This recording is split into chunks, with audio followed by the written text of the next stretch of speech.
Can you be both a Christian and a socialist? Socialism is the idea that the community should own the means of production rather than it being owned by private individuals and the free market like you would have in a capitalist system. Now, in recent history, Christians have often taken more conservative views on the economy and been proponents of free market capitalism. But this hasn't always been the case. In this video, we're going to talk about the history of Christian socialism as a tradition, why they started, what they wanted, what their theology was, what impact they had, and whether that tradition is important at all today. Christian socialism started in the 1800s in the height of the Industrial Revolution in Britain. The poet William Blake wrote, "And did those feet in ancient times walk upon England's mountains green?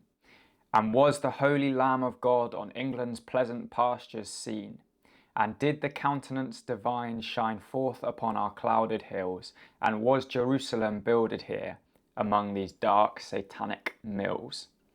And really it was those dark satanic mills that formed the backdrop to Christian socialism as a tradition. It was the Industrial Revolution. Throughout the late 18th century and early 19th century, England was becoming the workshop of the world. And whilst the Industrial Revolution brought many benefits to the world, it also led to deep inequalities in Britain and growing poverty. Throughout the 19th century, philanthropic initiatives and social reform movements began to target the reduction of poverty as a result of the Industrial Revolution. Growing public concern about urban deprivation led to campaigns focused on public health through urban sanitation, clean water, housing reform, and free schooling.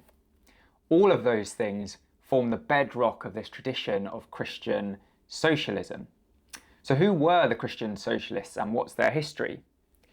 Broadly, the Christian socialists came in two waves, one in the 1800s and then one in the early 1900s, and were largely focused in Britain, although similar movements with different names happened in continental Europe and in America. Some of the early Christian socialists were in England in the 1840s, and these were figures like F.D. Maurice and John Ludlow. They were responding to the poverty and dislocation of industrialization, and they wanted to use Christian ethics, particularly ideas about cooperation, mutual obligation, the sinfulness of competition. And they wanted to fuse that with social reform. They were involved in founding early cooperative societies and working men's colleges. Maurice is said to have disliked competition as fundamentally un-Christian and wished to see it at a societal level replaced by cooperation as expressive of Christian brotherhood. He believed that capitalism inherently led to competition between people, and he wanted societies that were cooperative. Now, at similar times, there were movements in continental Europe with a Christian socialist bend, but not by name. In France in particular, Catholic social teaching after the publication of Rerum, Novarum, one of the papal encyclicals that was really focused on workers' rights, led to some similar ideas springing up. The encyclical attempted to strike a balance between the rights of workers, owners, and the state, supporting the rights of labour to form trade unions and earn a living wage, but also supporting the right for private property. It rejected the extremes of state socialism and laissez-faire capitalism, where the free market is allowed to function without any intervention. The encyclical argued that state socialism gave too much power to the state, whilst capitalism dehumanized people as instruments for money. One famous quote from the encyclical was that a remedy must be found quickly for the misery and wretchedness pressing so unjustly on the majority of the working class.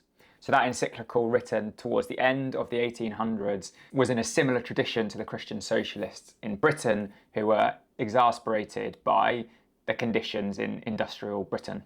In the United States, you also had a similar movement called the social gospel movement, led by a man called Walter Rauschenbusch and others. It was trying to apply Christian ethics to industrial capitalism, urban poverty, and labour rights. That movement was quite powerful and tried to build a new theology of sin and evil, arguing that religious bigotry, the combination of graft and political power, the corruption of justice, the mob spirit, and mob action, militarism and class contempt. Every student of history will recognise that these sum up constitutional forces in the kingdom of evil. That was in a book called A Theology for the Social Gospel by Walter Rauschenbusch. So you have Christian socialism in Britain, which is powerful and growing in its set of ideas, and then you have similar movements off the back of the papal encyclical in France and the social gospel movement in the US. However, Christian socialism really becomes a powerful movement in the early to mid 20th century, particularly in the UK, with a man called R.H. Tawney. And this wave of Christian socialism was much more intellectually rigorous. Tawney applied a much sharper historical and economic argument to the need for Christian socialism. One of the things that he particularly argued in his famous book, The Acquisitive Society, is that capitalism encourages acquisitiveness, which is the excessive interest in acquiring money or material things, and that this corrupts everyone. Later in the book, Tawney argues for a more egalitarian society, and he's a very influential man, is R.H. Tawney. He joins the Fabian Society, which is a powerful society in the British Labour Party, and through that eventually becomes the executive of the Fabian Society for 12 years. He writes some very influential documents and books and articles. One called Secondary Education for All is said to have informed Labour Party policy for a generation. And he also is credited with the basis of the 1931 General Election Manifesto in the Labour Party. Some would even go as far as arguing that the ideas of Tawney form the bedrock of the welfare state that the Labour government brought in. That's a brief history of Christian socialism as a tradition. But why did it start? What did they want? And what was their theology? How did they justify the merging of Christian faith and socialist ideas? Well, they started because they were confronted by the injustices of the Industrial Revolution, those dark satanic mills that William Blake wrote about. They were also confronted by neoliberalism as an idea.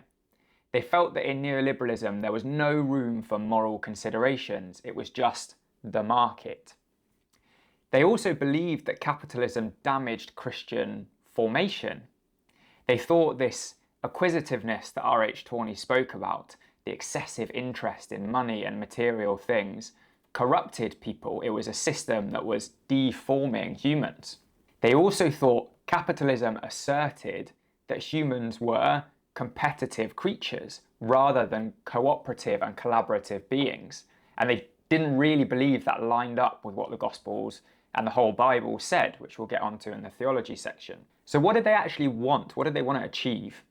Well, for some Christian socialists, this was less about institutional reform, less about policy, more reform of the religious and moral foundations of the country and society and the church's role within that. They didn't necessarily want a political revolution, but a return to a collaborative society built on Christian principles.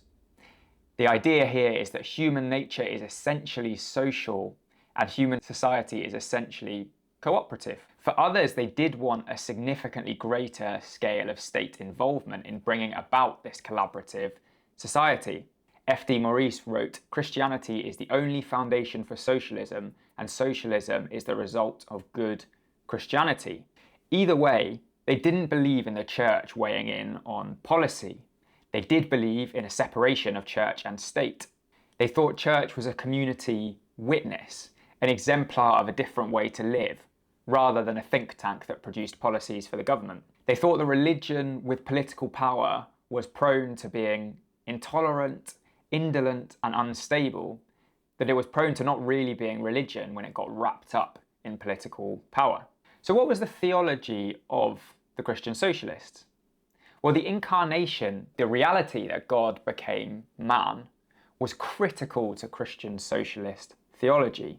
They believed that in the incarnation, Christ encompasses all humankind united with God. This meant that we have a common origin. We share one Father, have common status in the world, and share a common destiny. You can see the egalitarian idea coming through the theology of the incarnation that the Christian socialists held to. In addition, they really believed in the importance of creation. If we view the earth and each other with reverence, if we see each other as made in the image of God, we should surely have a social ethic that promotes collaboration and cooperation rather than competition. Tawney in 1913 wrote, "What is wrong with the modern world is that having ceased to believe in the greatness of God and therefore the infinite smallness of man, it had to invent or emphasize distinctions between men." So this is the theological idea that if we don't believe in God, we therefore start to think that we are bigger and greater than we are, and we need distinctions between one another to evidence that, rather than recognizing our smallness. So what impact did the Christian socialists have? Well, we've already seen that R.H. Tawney in particular had a significant impact on Labour Party policy. Christian socialism has fed into the Labour Party in the UK in lots of ways. Tawney in particular, but the ideas of all of the Christian socialists have supported and promoted the Labour Party for generations. The push for comprehensive education, for a welfare state, for socialist ideas, some of the intellectual heft behind that came from the Christian socialist tradition. Is this tradition important today? Many of the problems that Maurice, Ludlow, Tawney were grappling with are problems that we face today. Inequality is rife. 60,000 people in the world control 3 times more wealth than the bottom half of the population. Those dark satanic mills that William Blake spoke about have been replaced by dark satanic factories that produce our clothes and our phones and our computers. Many of the problems they saw are problems today and will likely become bigger problems with the introduction of AI and the way that that might damage the dignity of work and further concentrate wealth and power in the hands of a few people. In addition, the intellectual heft of Tawney contributed to one of the great advancements in British history, the foundation of the modern welfare state. So I would argue this tradition is important today. It's not a tradition that Christians engage with very much, but it's a tradition that has a history of advancement and progress and contribution to society. And if we want to see societies that are more equal, that respect the inherent dignity and value of every human being, maybe ideas like Christian socialism are not a bad place for Christians to start. Thanks so much for watching this video, exploring the question of whether Christians can be socialists by diving into the Christian socialist tradition. If you enjoyed the video, please do consider subscribing to the channel for more videos like this. I'll put my sources in the description below, and if I made any mistakes, I'll update them in the comments below. Thanks so much and hope to see you next time.